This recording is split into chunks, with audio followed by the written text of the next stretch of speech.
अभी हम लोग भौतिक जगत में ध्यान देने को सर्वश्रेष्ठ मान के चलते हैं। जब हम शरीर के साथ व्यवहार करते हैं तो वहाँ ध्यान की आवश्यकता, ध्यान देने की आवश्यकता पड़ती है। तो दो अलग अलग विषय हैं और दोनों ही महत्वपूर्ण हैं। जोर देता है कि ध्यान दो, ध्यान से करो, ध्यान दो, इस पे ध्यान दो। जितना ज्यादा हम जिस वस्तु पे ध्यान देते हैं वह वस्तु अपना अस्तित्व उतना ज्यादा ही अपने आपके सामने प्रकट करती है।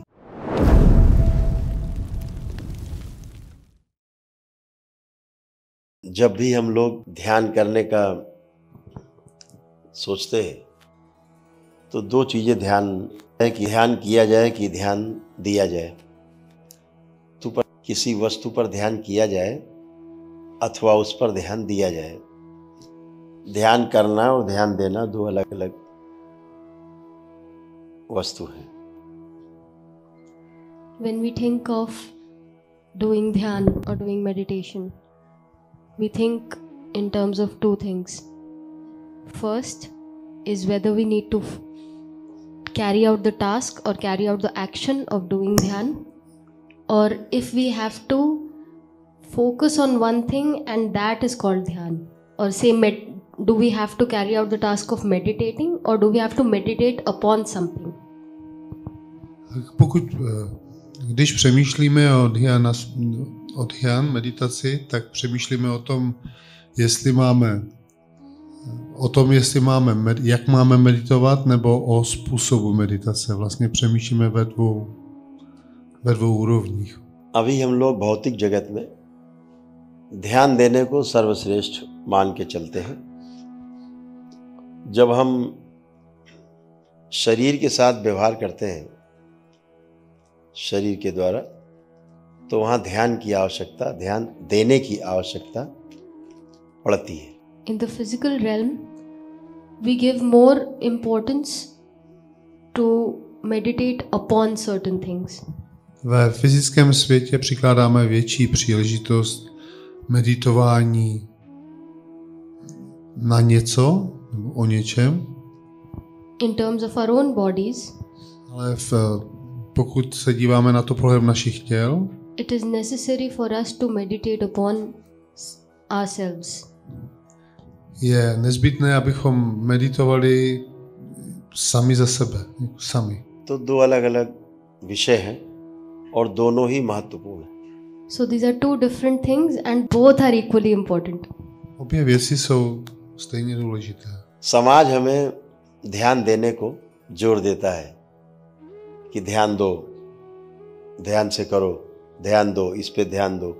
जितना ज़्यादा हम जिस वस्तु पे ध्यान देते हैं वह वस्तु अपना अस्तित्व उतना ज़्यादा ही अपने आपके सामने प्रकट करती है। Focus on everything. It pushes us towards meditating or rather focusing or concentrating on every aspect of life. A společnost nás tlačí, abychom přemýšleli v meditaci nad každým aspektem života, nebo aby se týkala ta meditace každého aspektu života.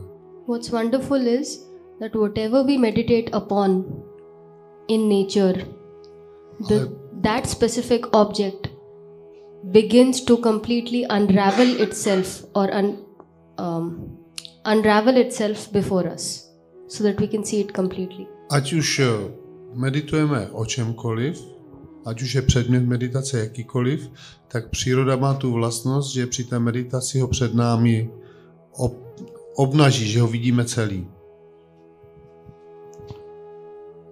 और जब हम आध्यात्मिक जगत की ओर जाते हैं तो गुरुओं का ऐसा मानना होता है कि वो ध्यान करें, हम ध्यान करें। When we move towards the spiritual realm, když se přesuneme do spirituální oblasti, then spiritual guides or gurus, spirituální průvodci nebo guruové, they prefer that we carry out meditation and not meditate upon something. Tak ty vlastně upřednostňují to, abychom prováděli meditaci jako takovou, nikoli abychom meditovali o něčem. दरबार के अनुसार दोनों ही जगह पर असंतुलन दिखाई देता है। According to the darbar, it is seen that in both places there is imbalance. A Darbar to vidí tak, že oba dva ty způsoby jsou nevyvážené.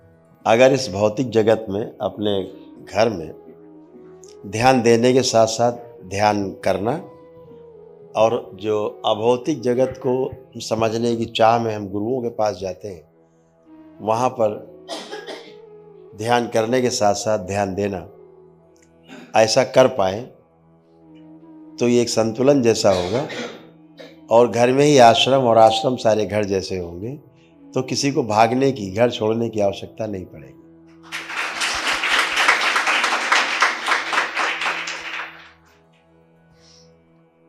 Guruji says that if in the physical world, in our own homes, if rather than only meditating upon something, we focus equally upon meditation or carrying out the task of meditation, and in the spirit